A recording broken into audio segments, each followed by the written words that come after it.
बिस्मिल्लाहिर्रहमानिर्रहीम, अस्सलाम वालेकुम। आप देख रहे हैं मेरे सवाल और मैं हूं मुनीब फारूक। जनाब आसिफ जरदारी साहब मुल्क के 14वें सदर मुंतखब हो गए।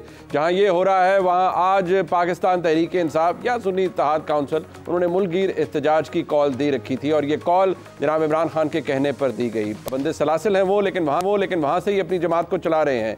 और एहतजाज इस हवाले से था कि जो मैंडेट चोरी हुआ पाकिस्तान तहरीक इंसाफ के मुताबिक, उसके खिलाफ एक पुरअमन एहतजाज की कॉल दी गई। अली अमीन गंडापुर साहब जो कि इलेक्टेड वज़ीर आला हैं खैबर पख्तूनख्वा के, उन्होंने अपनी निगरानी के अंदर, अपनी सदारत के अंदर इस एहतजाज को लीड किया, जलसे से खिताब भी किया।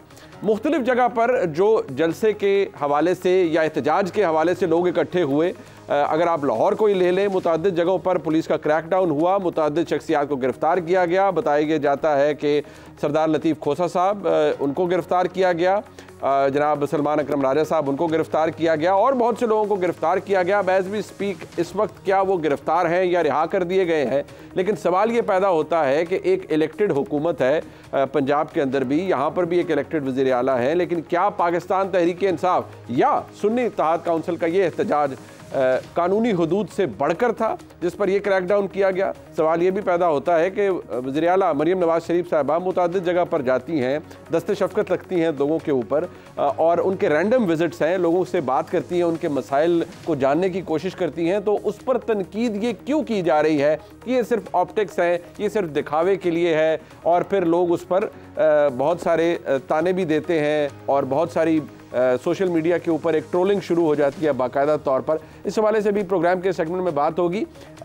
इसी तरह क्या ये एहतजाज वाकई इतना बड़ा है कि जिस तरह मोना सिलाई साहब कहते हैं कि जी उनके घर के बाहर गुजरात के अंदर पुलिस तैनात कर दी जाती है। उन्होंने ट्वीट की कि जी मेरी वालदा क्योंकि एहतजाज में बाहर ना निकलें या एहतजाज में हिस्सा ना ले पाएँ, इसलिए उनको रोका गया। तो ये करके एक सियासी हुकूमत क्या अचीव कर सकती है? मोहसिन नकवी साहब की हुकूमत एक निगरान हुकूमत थी, उसका कोई पॉलिटिकल मैंडेट नहीं था। ये एक इलेक्टेड हुकूमत बहरहाल है, 100 तरह के एतराज़ात हों इसके ऊपर, लेकिन एक इलेक्टेड हुकूमत है। तो क्या ये इलेक्टेड हुकूमत इस तरह का क्रैकडाउन बर्दाश्त कर सकती है या नहीं?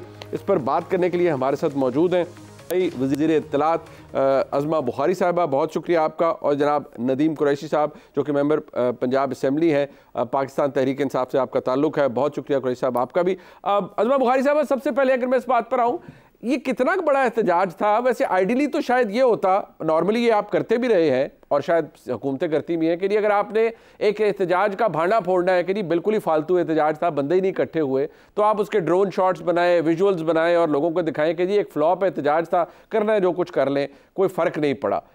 आप लोगों को गिरफ्तार कर रहे हैं, वही सब कुछ हो रहा है, तो उससे तासुर ये मिलता है कि इतना बड़ा एहतजाज है कि एक हुकूमत उसे बर्दाश्त नहीं कर सकती चंद घंटों के लिए भी।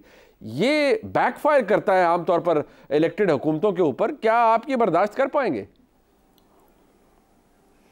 बहुत शुक्रिया मुनीब। पहले तो मेरी गुजारिश ये है कि अब भी ड्रोन के अलावा भी सारे कैमरे मौजूद हैं। जहां आपने जो है वो पुलिस को अरेस्ट करते हुए देखा, वहाँ आपने ये भी देखा कि 20 से 25 लोग थे, ज़्यादा से ज़्यादा अगर आप गिन सके तो। सो कतई तौर पर एक तो पहली बात मैं ये जो है वो बिल्कुल कैटेगोरिकली बता दूं कि किसी को गिरफ्तार नहीं किया गया है। अच्छा। सब लोगों को रिहा कर दिया गया है। और दूसरी बात ये है कि ये एहतजाज जो है वो किसी मुकाम पे हो सकता है, सड़कें बंद करना, लोगों को तकलीफ देना, खामखा के अंदर एक नॉइसेंस क्रिएट करना, इसकी इजाज़त कोई भी हुकूमत नहीं दे सकती। अब जो लिबर्टी राउंड अबाउट है, उस राउंड अबाउट के ऊपर ट्रैफिक को ब्लॉक कर देना, या तो फिर राउंड अबाउट के अंदर होते ना, एक जगह के अंदर चले जाएं, किसी एक जगह को मुंतखब कर लें कि जी हमने एहतजाज करना है, अपना शौक वहां पूरा कर लें, हमें कतई तौर पर कोई इतराज नहीं।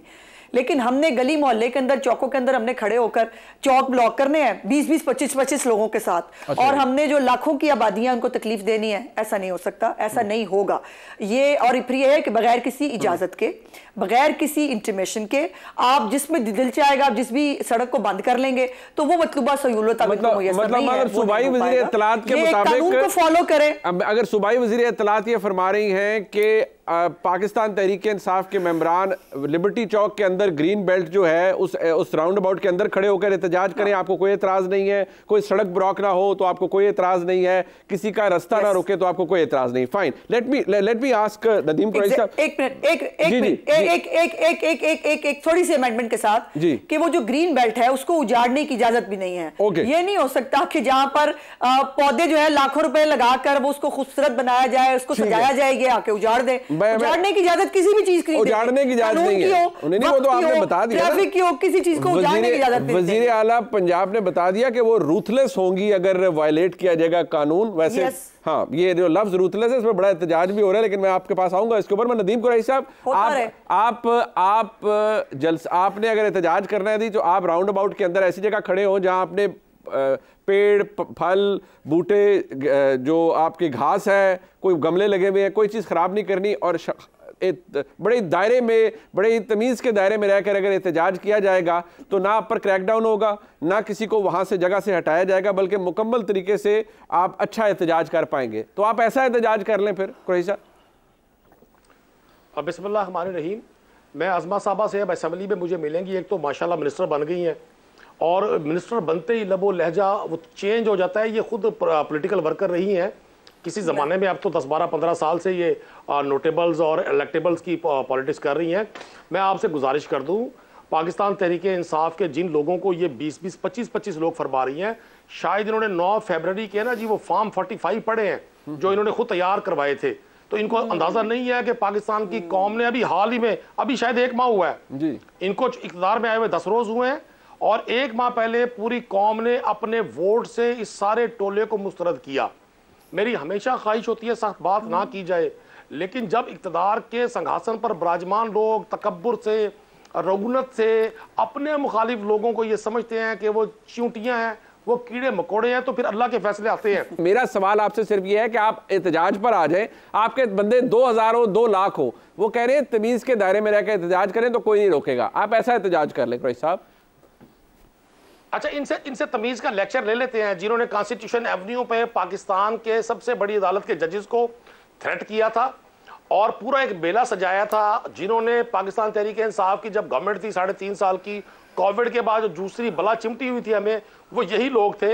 अब ये इक़्तिदार में आके हमें भाषण दे रहे हैं। तो मैं इनको गुजारिश कर दूं, जिन लोगों को ये 20-20, 25-25 लोग फरमा रही है ना, उन्हीं का तो खौफ है इनके पास कि इन्होंने असेंबलीज में, अराकीन असेंबली को 2-2 किलोमीटर दूर जो अपोजिशन के लोग हैं उनको एग्जिट दिया जाता है 2 किलोमीटर से। हम असेंबली में गाड़ी पर नहीं जा सकते। ये तो इनकी दिलेरी का आलम है, इनकी जमहूरियत का आलम है, इनकी वोट को इज्जत देने का आलम है। आप जिस आम आदमी को ये कह रही हैं कि जी वो 20-25 लोग हैं, वो 8 फरवरी को भी कौम ने देखा वो कितने लोग हैं। दूसरी बात मुनीब साहब, पाकिस्तान का कानून, आइन, दस्तूर हमें इजाजत देता है कि हम एहतजाज भी रिकॉर्ड करवा सकते हैं, जहां को डिक्टेरियल लॉ नहीं है, और ना ही ये सदा इक़्तिदार में रहेंगे। ये इक़्तिदार तो पहले भी आज लोग निकले, कोई नहीं है। मेरी बात सुने, मेरी कुरैशी साहब, मैं अगर आज आपके 10,000 लोग, 5,000 लोग, 20,000 लोग लाहौर में कई जगह निकले, मैंने कराची से भी चेक किया, जारी बात है मैं इंसान हूं, मैं अपने नुमाइंदगान जहां भी मौजूद है मैंने उनसे पूछा भाई कहां बड़ा एहतजाज हुआ है। जी जी, तो मुझे किसी जगह से कोई ऐसा साइजेबल नंबर नहीं आया। एक सेकंड कुरैशी साहब अगर बात बता दें इसको, कुरैशी साहब क्यों बाहर नहीं लोग निकले? अरे भाई, पूरे पाकिस्तान में लोग बाहर निकले हैं। मुल्तान में हमारे सूबाई जो हमारे रीजनल प्रेसिडेंट को उनको गिरफ्तार किया गया। ये उन्होंने बड़ी अच्छी न्यूज़ है मुझे दिया कि उनको रिहा कर दिया गया। चले अभी थोड़ा सा इनको इस बात का अंदाजा है कि कौम बड़े गुस्से में है। ठीक है, लोग अगर नहीं निकले तो ये 8 फरवरी को कौन लोग निकले थे? अच्छा, ये क्यों पाकिस्तान की तारीख में ऐसे बदतरीन इलेक्शन के नतीजे मुरतब करने पड़े? जी, 8 फरवरी मुनीब बिल्कुल ठीक है, वो निकले पूरी तारीख में, ऐसा कोई बहस नहीं है। एक मिनट आज़मा बुखारी साहब, बात यह है जरा थोड़ा सा आप अपने लहजे के अंदर शाइस्तगी लाइए। वो कुरैशी साहब आपके कुलीग हैं, आप लोग पुराने कुलीग्स हैं ना, तो वो उनको ये एहसास नहीं होना चाहिए कि आप हमारी बहन वजीर बन गई हैं तो आपके लहजे में तलखी आ गई है। जरा एहतियात करें ना थोड़ी सी। कमाल बात यह है कि मैं तो थ्रू आउट मैं मुस्कुरा भी रही हूँ और मेरे लहजे में कतई तौर पर जाहिर है मैं शहबाज गिल जैसा शीरी लहजा नहीं है मेरे पास। फिरदौस आशिकवान, फयाज चौहान जैसे खूबसूरत गुफ्तगू मुझे नहीं आती। मैं तो मतलब आपको पता नहीं छोटा सा बंदा हूँ, मुझे इस तरह की शीरी गुफ्तगू नहीं आती जी। और मैंने कतई तौर पर अल्लाह पाक से बहुत डरने वाला शख्स हूँ मैं, और मुझे ना कभी रऊनक की सब चीज़ें ना बहुत सानवी हैं, हमने बहुत देखी हैं। इसलिए ये तो भाई अपनी ज़रा खातिर जमा रखें कि मेरे ऊपर जो है वो इस तरह से पर्सनल अगर आप बात ना करेंगे तो बेहतर होगी। मैं भी बहुत सारे जवाब दे सकती हूँ, मैं देना नहीं चाहती। फिर आप कहेंगे कि मैं शायद अपना कोई आपके ऊपर ले जा सकता है। मैं 2 बातें अब मुझे करनी पड़ेंगी। मुल्तान का एक जो है वो क्लिप लगाया है हमाद अजहर साहब ने भी, जो इनके जनरल सेक्रेटरी होते हैं, और पीटीआई के ऑफिशियल ट्विटर हैंडल से भी। इसको फिर मैंने कोट ट्वीट किया था। उसके अंदर आप बंदे गिनने, मुल्तान की बात कर रही हूँ, उसके अंदर बंदे गिनने अगर 20 से 25 से भी कम होंगे, ज़्यादा नहीं हो सकते। जिसको उन्होंने खुद बताया है कि वो मोइन कुरैशी साहब को गालिबन जो है वो पकड़ा गया था, उनको वापस ले आए हैं। वो तो उस वक्त कह रहे हैं वापस ले आए हैं, मैं आपकी कौन सी बात पर एतबार करूँ। दूसरी बात यह है कि आपको बिल्कुल लेक्चर की ज़रूरत है प्यारे भाई, चूँकि आप जो 9 मई को फरमा चुके हैं ना, और जो आपने अपना असल चेहरा दिखाया है 9 मई को पूरे पाकिस्तान को, आपको ना पाकिस्तान का कोई इदारा ना पाकिस्तान की आवाम आपको ट्रस्ट नहीं कर सकती। इसलिए आपको कानून और आइन का लेक्चर की बहुत ज़्यादा ज़रूरत है। तो वो लेक्चर तो आपको लेना भी होगा और लेसन भी आपको लेना होगा। लेकिन अफसोस की बात यह है कि ना आप लेसन लेना चाहते हैं और ना आपको अभी तक कोई असर हुआ है, ना कोई शर्मिंदगी है। अच्छा। ना किसी किस्म का जो है वो अपनी तस्हीह का कोई प्रोग्राम है। आखिरी बात जो मैं करना चाहती हूँ, बार बार 8 फरवरी भाई, जिस पंजाब असम्बली में आप बैठे हैं ना, उस पंजाब असम्बली में आप जो है वो आपकी तादाद कितनी है और हमारी तादाद कितनी है, ये नहीं हो सकता। जिन्होंने आपको वोट डाले हैं वो सारा आंखों पर वो वोटर हैं, जिन्होंने हमें वोट डाले हैं वो वोट नहीं हो सकते। और जो 45 और 47 की कहानी जो है ना, वो अब रहने ही दें।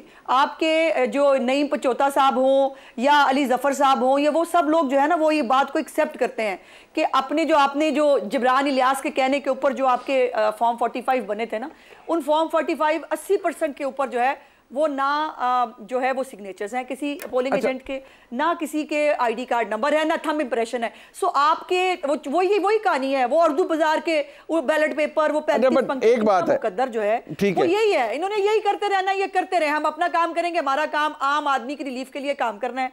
जहां जहां ये कानून को हाथ में लेंगे वहां पर इनको जो है नहीं, बट सियासी हुकूमत आज़मा बुखारी साहिबा, मैं एक बार इस बात का तो जवाब दे देना। देखिए ये बात आप बिल्कुल सियासी हुकूमत है, आप लॉ एंड ऑर्डर को मेंटेन करें। आप बात ये करें कि कानून अपना रास्ता लेगा या हम सियासी तौर पर इंगेज करेंगे, हम उन्हें बताएंगे कि वहां पर करें।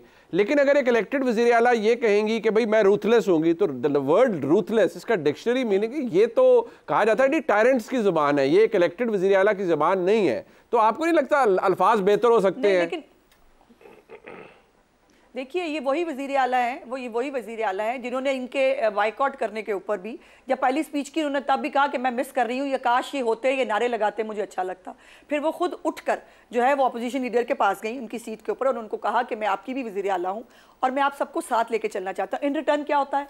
इन रिटर्न होते हैं गंदी गालियों वाले जो है वो तकरीरें होती हैं, गंदी गालियों वाले जो हैं ये नारे लगाते हैं। और उसके बाद भी अगर आपको लगता है हमने कुछ चैरिटी का तो नहीं खोला हुआ ना इदारा, हम भी सियासत कर रहे हैं, हमने भी लोगों को फेस करना है। हमें अपने लोग हमारे गले पड़ते हैं कि आप इतनी शराफत दिखाते हैं, इतनी शराफत का नाजायज़ फ़ायदा उठाते हैं हमारे ओपोनेंट्स। लेकिन फिर भी मैं ये कहना चाहती हूँ, उन्होंने कहा कि कानून को हाथ में लेने वाले, अगर आपको अब मुनीम ये लग रहा है कि इन्हीं की बात हो रही है, यही वो लोग हैं जो कानून को हाथ में लेते हैं, तो उनके लिए तो एक वज़ीर आला यही कहेगा ना। आप लोगों को इस बात पे एतराज़ क्यों है कि मरियम नवाज शरीफ साहिबा लोगों से मिल रही हैं, दस्ते शफकत रख रही हैं, वो इतना ज़बरदस्त रमज़ान पैकेज बना रही हैं, सब कुछ है, लोगों में तरसील हो रही है, इस पर एतराज़ क्यों है? मतलब आपको बुज़दार साहब का वर्जन ही चाहिए था कि उस तरह की वजारत आला चले और उस तरह का सारा हो। कम से कम यहाँ वज़ीर आला नज़र तो आ रही हैं काम करती हुई या लोगों से मिलती हुई या कहीं जाती आती हुई। कुरैशी साहब, मैंने पूरे तहम्मुल से अज़मा साहबा को सुना है, मैं तवक्को भी इनसे यही रखूंगा सुनेंगी। हालांकि इनसे सुना नहीं जाना, इक़्तिदार है ना जी, वजारतें हैं। गुजारिश कर दूंगा, अभी इन्होंने 2 बातें फरमाई। एक तरफ इन्होंने ये फरमाया कि जी लोग ही नहीं निकले। अच्छा भाई, अगर लोग नहीं निकले तो आपको ये पंजाब की पुलिस जो बजाय मोबाइल स्नैचर से, डकैतियां करने वालों से, दहशतगर्दों से, चोरों से निपटे, इनकी ड्यूटी आपने सिर्फ ये लगा दी है कि ये पाकिस्तान तहरीक-ए-इंसाफ के पॉलिटिकल वर्कर्स के घरों को घेरा डालेंगे एहतजाज की कॉल से 1 रोज पहले और उन पर लाठीचार्ज करेंगे। दूसरा, मेरी ये मोहतरमा बहन ने फरमाया, ये मेरा इनके साथ ना इनके हस्बैंड मेरे भाइयों की तरह से, मैं इनकी भी बड़ी इज्जत करता हूँ, ये भी मेरी बहनों की तरह से है। लेकिन इत्तेफाक की बात है, अपोजिशन से जैसे ही इक़्तिदार की सीढ़ियां चढ़ी जाती है ना, ये जो आंखों में तकब्बुर की पट्टी है ये आसानी से नहीं उतरती। अब इन्होंने 3 नाम दे दिए, शहबाज गिल, फिरदौस आशिक अवान, हालांकि मेरा वो लहजा नहीं था। अब मुझे लगता यह है कि इन लोगों को वैसे हकीम उसी तरह के चाहिए, जो चूरन वो दिया करते थे वो इनका इलाज है। मेरे पास तो इनका इलाज नहीं है। इन्होंने भी फरमाया कि जी मरियम नवाज साहबा ने कहा कि जी अपोजिशन ने एहतजाज नहीं किया, तो मुझे बड़ी टेंशन हुई। भाई एक तरफ आप ये फरमाती हैं कि आपको असेंबली में अपोजिशन के एहतजाज के बगैर आपकी जो तकरीर हुई तो आपको बड़ा नागवार लगा, आपकी तबाह नाजुक पर बड़ी नागवारी हुई। अब जब एहतजाज लोग कर रहे हैं आप पुलिस भेज देते हैं। भाई कमाल, आपके दो दो चेहरे हैं, दो दो रूप हैं आपके। सेकंड, आपने कहा कि जी उस्मान बुज़दार, भाई उस्मान बुज़दार एक अच्छा शख्स था, शरीफ आदमी था, नेक आदमी था, मिडिल क्लास से था, किसी बड़े बाप का बेटा नहीं था। चूंकि ये मुल्क का जो निजाम है इसने तो चंद खानदानों के गिर्द पूरी सियासत को घेरा डाला हुआ है। लोग समझते हैं कि ये 25 करोड़ लोग चंद खानदानों की गुलामी के लिए पैदा हुए हैं। इनको किसने वोट दिया है? इनको पता है 9 फरवरी को इनको किसने वोट दिया है। इनको अगर पाकिस्तान की आवाम वोट देती ना, तो ये जो हमारा पंजाब असेंबली का वोट टेकिंग सेरेमनी थी, जो तारुफी नहीं ताजियती इजलास था, इनके चेहरे बता रहे थे इनको किसने वोट दिया है। इन्होंने पाकिस्तान तहरीक इंसाफ की जो स्पेशल सीट थी खवातीन की, जो खवातीन का आलमी दिन था, इस पर इन सब ने बड़ी तकारीर फरमाई। मेरी मोहतरम वजीर आला साहबा ने भी तकारीर फरमाई। अब एक तो हमारे लिए प्रॉब्लम यह ना, ये खवातीन है, हम चाहकर भी इनके खिलाफ सख्त बात नहीं कर सकते। नहीं, आप मेरिट पर और आप पढ़े लिखे आदमी हैं, तहजीब के दायरे में रह के तनकीद करें तो कोई कुछ नहीं कहेगा। लेकिन वैसे एक बात है गुरैश साहब, एक बात है, मेरी अर्ज सुन ले। आपने अभी कहा उस्मान बुज़दार साहब शरीफ आदमी थे, सादा आदमी थे, नेक आदमी थे। कसम खुदा की मैं लिस्ट बता सकता हूँ शरीफ, नेक और सादा लोगों की। आप सबको इलेक्ट करवाए, सबको वज़ीर आला बनवा दें, मुझे कोई एतराज़ नहीं होगा। लेकिन सर कोई कॉम्पिटेंस होती है, कोई बंदा इस काबिल होता है कि वो डिलीवर कर सके। मैं आज तक लोगों से यही सवाल पूछता रहा, आपकी इतनी बड़ी जमात थी, बहुत से लोग थे, उस्मान बुज़दार साहब बड़े शरीफ और नफ्स और नेक आदमी होंगे, यकीनी तौर पर होंगे, लेकिन और बड़े कॉम्पिटेंट लोग थे जिनको वज़ीर आला नहीं बनाया गया। ये बात भी तस्लीम करें कि वो किस वजह से बनाया गया, आप उस पर नहीं जाते। मुनीब डियर, पाकिस्तान में कंपिटेंसी को मेयार है यार? या अच्छी अंग्रेजी बोलने वाला बंदा वज़ीर आज़म बन जाता है, भले वो यूरोप में टैक्सी चलाता हो। आपने तो तब्दीली लानी थी, कंपिटेंसी को मेयार है कुरैश साहब, आपने तो तब्दीली लानी थी। मैं अच्छा मुनीर सुने, अगर आपका स्टैंडर्ड कुरैश साहब, मैं बजादत के साथ इससे पहले कि मैं कंक्लूड करूं अज़मा बुखारी साहब का पॉइंट ऑफ व्यू लेकर एक बात, अगर स्टैंडर्ड ये था ना तो बुज़दार साहब ने और बड़े रिकॉर्ड बनाए थे। रिकॉर्ड था उनका कि सबसे ज्यादा हेलीकॉप्टर उन्होंने इस्तेमाल किया, सबसे ज्यादा सेक्रेटरीज उन्होंने तब्दील किए, सबसे ज्यादा आईजीज उन्होंने तब्दील किए, सबसे ज्यादा चीफ सेक्रेटरीज उन्होंने तब्दील किए। अगर ये स्टैंडर्ड था, यकीन माने, तो फिर मैं यही कहूंगा कि इन्ना लिल्लाहि व इन्ना इलैहि राजिऊन। बहुत कुछ बेहतर हो सकता था, ये आपको भी पता है। जितनी डिबेट आपने इस प्रोग्राम में की है, I can bet my head on it, अगर उस्मान बुज़दार साहब किसी जगह पर इसका 5% भी कर जाते तो बहुत बड़ी बात होती। कुरैश साहब, बहुत सारी चीज़ें इनडिफेंसिबल होती हैं, ये आपको और मुझे भी पता है कि उस्मान बुज़दार साहब का केस बड़ा वीक था और आप खुद भी इसको डिफेंड नहीं कर पाएंगे, बट हम उस तरफ नहीं जाते। लेकिन कम से कम आपको इस बात पर एतराज़ है कि हुकूमत क्रैकडाउन कर रही है, उस पर मैं भी आपकी आवाज़ के साथ आवाज़ ज़रूर इस बात पर मिलाऊंगा कि हुकूमत का फ़र्ज़ है कि टॉलरेट करे। हुकूमतें टॉलरेट करती हैं। अज़मा बुखारी साहिबा, आप कोई थोड़ा सा इंगेज करें सियासी तौर पर तहरीक इंसाफ के साथ या अपने कुलीग्स के साथ। अज़मा बुखारी साहिबा, देखिए गुजारिश ये है कि बिल्कुल इनको इंगेज करें, लेकिन जो आप लहजा, जो ज़बान, जो आप माशाल्लाह फूल गिरते हुए देख रहे हैं, उसके बाद क्या ही किया जा सकता है। और इंगेजमेंट जो है फिर दोनों तरफ से होती है ना, एक तरफ से तो नहीं हो सकती कि आप जो है वो सिर पे चढ़ के नाचे और हम कहें कि जी बहुत अच्छी बात है, बिल्कुल वेरी गुड, आप ये करें, और फिर ट्रैक रिकॉर्ड है ये भूल जाए 9 मई को। लेकिन नहीं भूली, पाकिस्तान की कौम भी नहीं भूली, जिनके आपने घर जलाए वो भी नहीं भूले, जिनके आपने मुजस्मे गिरा कर आगे लगाई, जो आपने जहाज गिराए, उनको कोई भी नहीं भूला, नहीं भूल सकता कोई पाकिस्तानी। वो कितने जिन्होंने पीटीआई को वोट भी दिया है, मैं नहीं समझती कि वो अगर कोई पाकिस्तानी है तो वो 9 मई को भूल सकता है। ये भूल सकते हैं, ये वो वर्दी को लहराना और गालियां देना, वो सब कुछ ये भूल सकते हैं, कोई नहीं भूलेगा। 1 मिनट आपकी बात, इनको समझाइए। इन्होंने लेक्चर दिया था, इन्होंने लेक्चर दिया था, इन्होंने सुन लिया, इन्होंने सुन लिया। ये भी जरा, अब ये भी सुन ले। प्लीज इस तरह के अल्फाज इस्तेमाल ना करें, प्लीज प्लीज प्लीज। यार ये देखे ना, ये आपने कितनी पॉजिटिव इनसे बात की है। अब ये 9 मई इनकी ख्वाहिश है या मैं फांसी पे चढ़वा दूं ना। वैसा कि उनका पॉइंट ऑफ व्यू नहीं किया आपने 9 मई, आप मासूम है। नहीं किया हमने 9 मई, आपने करवाया 9 मई। आप लोग, आप सारे करेक्टर्स हैं उसके। ये वक्त साबित करेगा, पाकिस्तान की तारीख लिखी जाएगी, इसमें साबित होगा। ये आप नेते लोगों को, गरीब लोगों को, मजबूर लोगों को जेलों में डलवाकर इक़्तिदार में आ गए। आप समझते हैं कौम बेवकूफ है? ये कौम बेवकूफ नहीं है, ये कौम समझती है सारी बातों को। पूरा बनो इनकलाबी। आपका जो लीडर कहता है मैंने मुझे पकड़ेंगे तो 9 मई होगा, दोबारा पकड़ेंगे दोबारा होगा। हिम्मत करें ना, फिर पैरों पे खड़े हो। इनकलाबी पूरा बनते हैं। हम मार खाते थे, हमें डंडे पड़ते थे, आप में से किसी को पड़ा डंडा? लोग 8 फरवरी को इनकलाबी बन लिया। पता नहीं आप जिस तरीके से इक़्तिदार में आए ना, ऐसे इक़्तिदार अल्लाह दुश्मन को भी ना दिलवाए। आप जिस तरह से इक़्तिदार में आए हैं, ये वज़ारतें आ रही है आप लोगों की, ये वज़ारतें चली जाएगी, ये वक्त गुजर जाएगा। आज़मा साहब इतना तकब्बुर ना करें, इस ज़ोन में ना रहें। ये इक़्तिदार चला जाना है, ये इक़्तिदार बड़ा आर्जी है। आपसे पहले कोई मैंने इनका सारा भाषण सुन लिया था, मैंने इनका सारा भाषण सुना, इनकी सख्त बातें सुनी। इनको और दूसरों को बात करते पहले से खुद तो तहजीब सीख लें कि बारी बारी बात कर लेते हैं। अगर आई गए आप बैठ ही गए मेरे साथ तो थोड़ी सी तहजीब का मुजाहरा कर लें। एक तो आपको औरतों का लिहाज बहुत है, आप कह रहे हैं, दूसरा आप दिखा रहे हैं आपको कितना लिहाज है। मैं फिर भी आपका लिहाज कर रही हूं क्योंकि मैंने आपके साथ बैठना को बहुत बड़ा ऑनर है।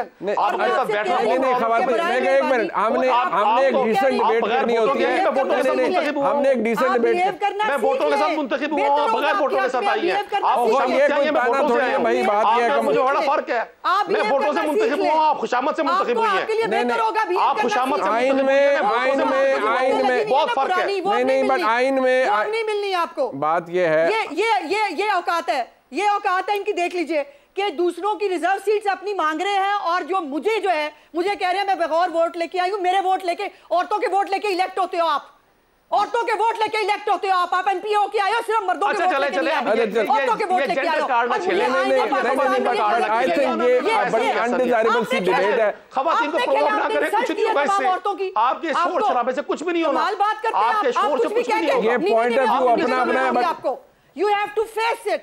ये कोई तरीका है? आपको बात करने की तमीज नहीं है। मैं आपकी बात सुन रही हूँ, मैं अच्छा आपसे सीखनी है, मैंने तमीज आपसे सीखनी है तमीज नहीं, लेकिन कम से कम इस तरह तो बिहेव करें ना। आप लोग पार्लियामेंटेरियन हैं, सबऑर्डिनेट तो सिखाएंगे। आप प्रोग्राम में बैठिए, तमीज सिखाने के लिए आई नहीं है। आप एक बार शाइस्तगी से भी अपना पॉइंट ऑफ व्यू ले लिया जाता है। पास नहीं है ना तो मैं सिखाऊंगी आपको। बट शाइस्तगी से अपना पॉइंट ऑफ व्यू दिया जा सकता है ना, बदकिस्मती से नहीं दिया गया। मैं अपने देख लीजिए बस चले बस। आज़मा बुखारी साहब आपका भी और जनाब नदीम कुरैशी साहब आपका शुक्रिया अदा करता हूँ। हमारा मकसद यकीनी तौर पर ये नहीं था कि हम कोई अनडिज़ायरेबल किस्म की डिबेट करें। ठीक है, उनका अपना पॉइंट ऑफ व्यू है हुकूमत का कि 9 मई किसने किया, नदीम कुरैशी साहब का अपना पॉइंट ऑफ व्यू है। बहरहाल ये सूरत हाल इतनी तल्ख है और शायद इसमें तब्दीली नहीं है, लेकिन पाकिस्तान की सियासत के अंदर और बहुत कुछ हो रहा है, बहुत सी तब्दीलियाँ हो रही हैं। ब्रेक के बाद से बात करेंगे, मैं साथ रहिए।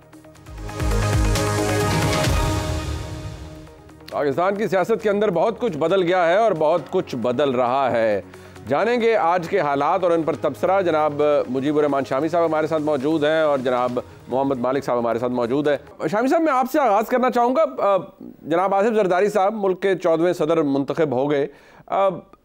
ज़ाहिरी बात है पाकिस्तान मुस्लिम लीग नून ने बढ़ चढ़ कर उसमें साथ दिया और आसिफ जरदारी साहब को आज इलेक्ट करवाया। क्या इससे ये तासुर लिया जाए कि हर चीज़ इतनी अच्छी तरीके से स्टिच अप हो गई है या कर दी गई है कि पाकिस्तान मुस्लिम लीग नून को अब ये यकीन है कि वफाक के अंदर जो भी सूरत हाल हो 5 साल शहबाज शरीफ साहब वज़ीर आज़म भी रह सकेंगे और ये हुकूमत चाहे जितनी मर्जी डगमगाए या अनपॉपुलर या मुश्किल फ़ैसले करे, लेकिन ये हुकूमत कम अज़ कम चलती रहेगी? शुक्रिया मुनीब साहब। देखें, जो इस वक्त स्ट्रक्चर खड़ा हुआ है, जो उससे तो ये लगता है कि ये हुकूमत कायम होगी, आगे बढ़ेगी, खड़ी रहेगी। लेकिन पाकिस्तानी सियासत जो है उसका बाबा आदम नराला है। यहाँ किसी वक्त कुछ भी हो सकता है। तो किसी वक्त कोई ऐसी सूरत हाल पेश आ सकती है कि हुकूमत की गाड़ी जो है वो पटरी से उतर जाए। इमरान खान साहब के साथ क्या हुआ, और ये यकीन से कहा जा सकता था कि ये तो एक पेज पे रहेंगे और कोई इख्तलाफ पैदा नहीं होगा, लेकिन फिर हमारी आंखों ने देखा जो कुछ हमारे सामने हुआ जी। और अब भी अगरचे शहबाज शरीफ साहब भी और जरदारी साहब भी दोनों मफाहमत के अलम बरदार हैं और पैगाम बर हैं, और बज़ाहिर तो उनकी तरफ से तो कोई शिकायत किसी को पैदा नहीं होनी चाहिए, लेकिन उनके आपस में कोई शिकायत पैदा हो सकती है या नहीं, सही, ये एक और मौजू है। बिल्कुल। तो आसार तो ये हैं कि मामला चलेगा। ठीक। अब दुआ करें कोई आंधी ना आ जाए, कोई बारिश ना हो जाए, कोई यालाबारी ना हो जाए। ये मालिक साहब, ये आंधी यालाबारी या जो भी आप इसे कह लें, या साइक्लोन आ जाता है, कुछ हो जाता है, ये इसकी डायरेक्शन बड़ी ज़बरदस्त होती है और उठता कहीं इस्लामाबाद के करीब करीब से ही है। तो क्या जरदारी साहब इन प्रेसिडेंसी, शहबाज शरीफ साहब इन प्राइम मिनिस्टर्स ऑफिस, पंजाब में मरीम नवाज शरीफ साहबा, आपको लगता है कि ये तूफ़ान से बचने के लिए ये अरेंजमेंट काफ़ी है या तूफ़ान ने ही खुद प्रोटेक्ट किया हुआ है या तूफ़ान करेगा इन सबको प्रोटेक्ट? नहीं, पहले तो जब किसी निजाम की 5 साल की गारंटी से और दुआएं होना, तो उसी से आपको अंदाजा हो जाना चाहिए कितना मजबूत है। ठीक हो, जब पहले दिन से ही आपका तकिया दुआओं पे हो। ठीक। तो मेरा ख्याल है कि ये किसी भी चीज की गारंटी नहीं है। देखिए, पीएमएलएन के लिए बड़ा इंपॉर्टेंट था, 2 चीजें तो बड़ी क्लियर है मुनीब, इलेक्शन वॉज स्टोलन, और अगर सही ये आरोज वाला ड्रामा ना होता तो डेफिनेटली आज वजीर आजम हाउस में किसी और का नुमाइंदा बैठा होता। सो एक पार्टी है जो इलेक्शन जीत के भी हार गई है, एक पार्टी है जो हार के गवर्नमेंट में तो आ गई है, लेकिन वो मरहून मिन्नत है पीपल्स पार्टी की। लॉटरी तो निकली है पीपल्स पार्टी की। अगर पिछली असेंबली से इसको कंपेयर करें, सीटें भी ज्यादा, सिंध के बजाय 2 गवर्नमेंट्स वो आ गए, फेडरल गवर्नमेंट के अंदर वो बादशाह हैं, उन्होंने उनकी एक तलवार है जो शहबाज साहब की गर्दन पे हर वक्त, जब चाहे वो चला दें और गवर्नमेंट गिर जाए और आईनी होते उनके पास। अगर जो इलेक्शन जीता है तो वो पीपल्स पार्टी जीता और जरदारी साहब जीते हैं। सो आई थिंक कि सबसे कंफर्टेबल पोजीशन में जरदारी साहब हैं, और जो इन्होंने कैबिनेट नहीं भी ज्वाइन की, उनको पता है कि पहले साल 2-3 साल पर छोड़े, पहला साल बहुत टफ है, बहुत सख्त फैसले लेने हैं आपने। IMF का बजट लाना है, उस बजट को इम्प्लीमेंट करना है, उसके बाद ग्रेजुअली आपकी कम अज कम जो एक्सपर्ट्स कह रहे हैं बिजली की, गैस की कीमतें 100% और बढ़ेंगी, एक क़यामत का समा होगा। तो आई थिंक वो देखेंगे कि तमाम मलबा उठाए, अगरचे बजट की जिम्मेदारी वो शेयर करेंगे सब कुछ, लेकिन still government of the day होती है, जो वो सारा मलबा तो उस पर पड़ता है। सो आई थिंक ये जो दुआओं वाला सिलसिला है, शामी साहब ने बिल्कुल सही कहा, ये वाकई दुआओं पे चलना है, और सबसे ज्यादा दुआएं मेरे ख्याल में पीएमएलएन वाले मांग रहे होंगे इस वक्त कि किसी तरह 2-3 साल गुजर जाएं। मेरा ख्याल है पहला साल बड़ा क्रूशल है वो, और फिर दूसरे साल में और थर्ड साल जो आ रहा है उसमें बड़े फैसले और भी हैं, एक्सटेंशन के फैसले भी हैं, बिल्कुल, और वो करने होंगे। बिल्कुल ठीक है। गो के अभी तक हम उनसे दूर हैं और उन पे अगर अभी हम बात ना करें तो इज्तिमाई सेहत के लिए भी अच्छा है। लेकिन अगर शामी साहब जो इस वक्त सूरत हाल है, पंजाब के अंदर मरीम नवाज शरीफ साहबा हैं, उधर शहबाज शरीफ साहब हैं वफाक के अंदर, ज़ाहिर बात है ये निज़ाम भी जिस तरह से आपने कहा जो ढांचा खड़ा हुआ है, ज़ाहिर बात है इस निज़ाम, इसके ऊपर जो छतरी है वो पाकिस्तान की मुक्तदरा यानी एस्टैब्लिशमेंट की है। तो असर कितना आपको नज़र आ रहा है पंजाब के फैसलों के ऊपर और वफाक के फैसलों के ऊपर पाकिस्तान की एस्टैब्लिशमेंट का? देखिए मुनीब साहब, असर तो यानी एस्टैब्लिशमेंट के फैसलों का हुकूमत पर होगा, वफाक पर भी होगा, और सिंध पर भी होगा, बलूचिस्तान पर भी होगा, पंजाब पर भी होगा, और इनके फैसलों के असरात एस्टैब्लिशमेंट पर भी होंगे। इस वक्त तो ये दोनों एक दूसरे से जुदा नहीं हो सकते, और ये दुरुस्त बात है कि जरदारी साहब की और पीपल्स पार्टी की पोजीशन कदरे मुस्तहकम नज़र आती है, लेकिन एक सवाल ये है कि कोई तब्दीली वो सिस्टम के अंदर अकेले ला नहीं सकते। जो कुछ उन्होंने हासिल कर लिया है, इससे आगे उनके लिए हासिल करना बहुत मुश्किल होगा, बल्कि वो मुस्लिम लीग नून से कुछ छीन भी नहीं सकेंगे उसके लिए, क्योंकि अब ये उनके बस की बात नहीं रही। ठीक, हाँ, अगर पीटीआई के साथ उनका मामला हो जाए फिर मंजर बदल सकता है और उसके अपने मुस्बत और मनफी असरात होंगे, लेकिन अगर पीटीआई और पीपल्स पार्टी के दरमियान फासला वही रहता है जो आज है जी, तो फिर तो मुस्लिम लीग नून के लिए परेशानी की कोई बात नहीं है। मालिक साहब, इफेक्टिवली देखा जाए तो इमरान खान जेल से पार्टी चला रहे हैं, खैबर पख्तूनख्वा में हुकूमत है, वो पार्लियामान के अंदर भी है और कह रहे हैं हम सड़कों पर भी आएंगे।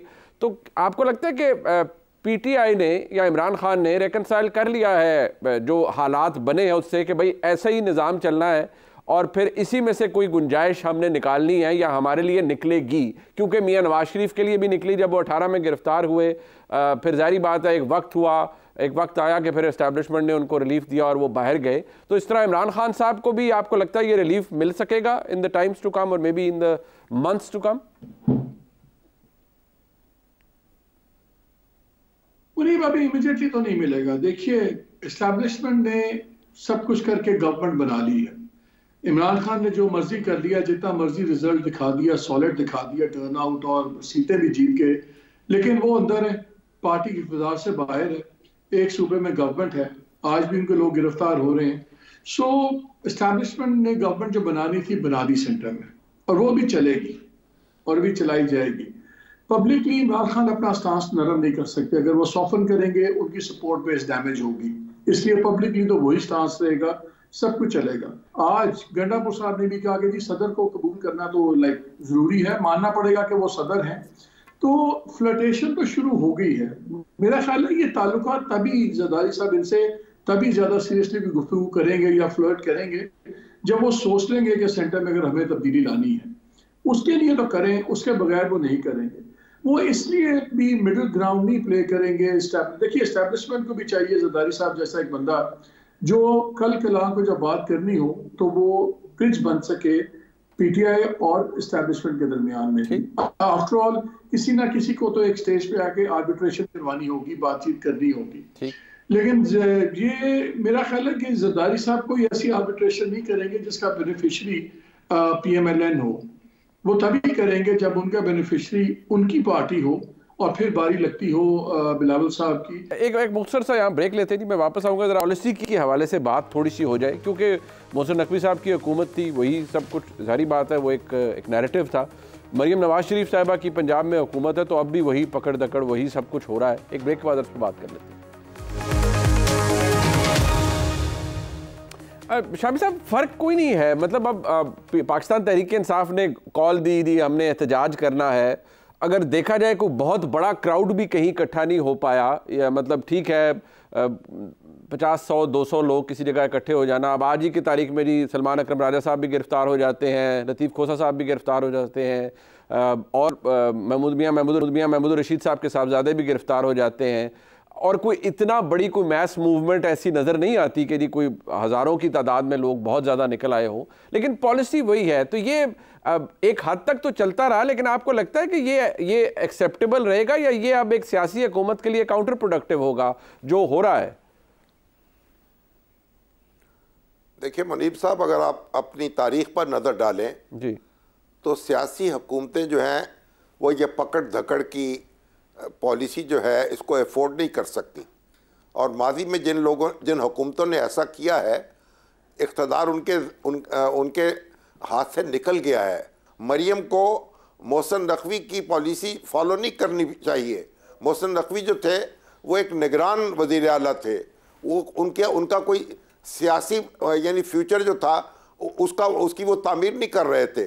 उनको तो ना उन्हें इलेक्शन लड़ना था, ना उन्हें पब्लिक सपोर्ट दरकार थी, वो एक इंतज़ामी तौर पर मामलात को चला रहे थे, और उन्होंने अपने इंतज़ामी तौर पर मामलात को चलाया, हालात को काबू में रखा और अपने अहदाफ हासिल कर लिए। लेकिन मरियम जो हैं वो एक पॉलिटिकल पार्टी की रिप्रेजेंटेटिव हैं, वो अवाम की नुमाइंदा हैं, उनको ये पॉलिसी जेब नहीं देगी, ना कोई फ़ायदा देगी। ये एक इम्पॉर्टेंट फैक्टर है मालिक साहब, क्या कोई ख़ास हद से आगे गया, या इतना दबाव है मरियम नवाज शरीफ साहिबा के ऊपर भी एस्टैब्लिशमेंट का कि नहीं जी जो पॉलिसी थी आपने वही रखनी है, बल्कि एक्सीलेटर पर पांव ज्यादा रखना है? देखिए, यही फर्क आता है एक्सपीरियंस का। आई टोटली एग्री, मैंने भी अपने शो में इतराज किया था इस वर्ड रूथलेस पे। ये टायरेंट्स के लफ्ज होते हैं, ये डिक्टेटर्स के वर्ड्स होते हैं, ये इलेक्टेड लोगों के अल्फाज नहीं होते। आई शैल बी रूथलेस, आप कहें लॉ इम्प्लीमेंट करेंगे, आज भी कोई लाइंस क्रॉस नहीं हुई, लेकिन गिरफ्तारियां हुई हैं, सब कुछ हो रहा है। और वही शामी साहब वाली बात कि पॉलिटिकल गवर्नमेंट्स अगर ये करेंगी उनको कुछ फायदा नहीं है, they only have to lose. देखिए, इमरान खान की पॉलिटिक्स समझ आती है, वो बेट करने की पॉलिटिक्स कर रहे हैं। उन्होंने हर जगह जहां बेट किया, पहले एस्टैब्लिशमेंट को बेट किया, तो उसके नुकसान जहां हुए उनका फायदा भी हुआ। अगर उन्होंने ये सब कुछ ना किया होता तो वो स्वीपिंग उनको हक में ना मिलते, इतने वोट ना मिलते। अगर उन्होंने मजबूर ना किया होता एस्टैब्लिशमेंट को कि एस्टैब्लिशमेंट पैनिक में आके उनको यकी बाद दीगरे बेहुदा मुकदमात बना के सजाएं दे तो उनकी वो सपोर्ट बेस ना बनती। Aggression has always paid for him. लेकिन ये जो कॉम्बो होता है ना पार्लियामान के अंदर बैठ के और सड़क दोनों का, ये कॉम्बो ज्यादा देर चलता नहीं है। ये अब उनको फैसला करना होगा कि अगर पार्लियामान के अंदर रहना है तो फिर कैसे रहना है, और या फिर सड़क पे आना है। सड़क पे आने के इस वक्त नंबर्स की ना गेम है ना माहौल है। सो आई थिंक दोनों साइड्स को बैलेंस करना पड़ेगा। लेकिन आई एग्री विद शामी साहब के ज्यादा नुकसान गवर्नमेंट का होगा अगर ये वही पॉलिसीज रखेंगी मरियम साहिबा जो निगरान वजीर आला की थी। वो अफोर्ड करते थे, ये अफोर्ड नहीं करती। It's very simple. ठीक, बहुत बहुत शुक्रिया जनाब मुजीबुर रहमान शामी साहब का और जनाब मोहम्मद मालिक साहब का। दोनों हमने उनसे बहुत कुछ सीखा और यकीनी तौर पर आप भी एजुकेट हुए जो तज्जिया और तबसरा था उनके आज के हालात के ऊपर। प्रोग्राम आपने देखा जिसका फीडबैक हमें ज़रूर दीजिएगा। देखने का बहुत शुक्रिया। खुदा हाफ़िज़।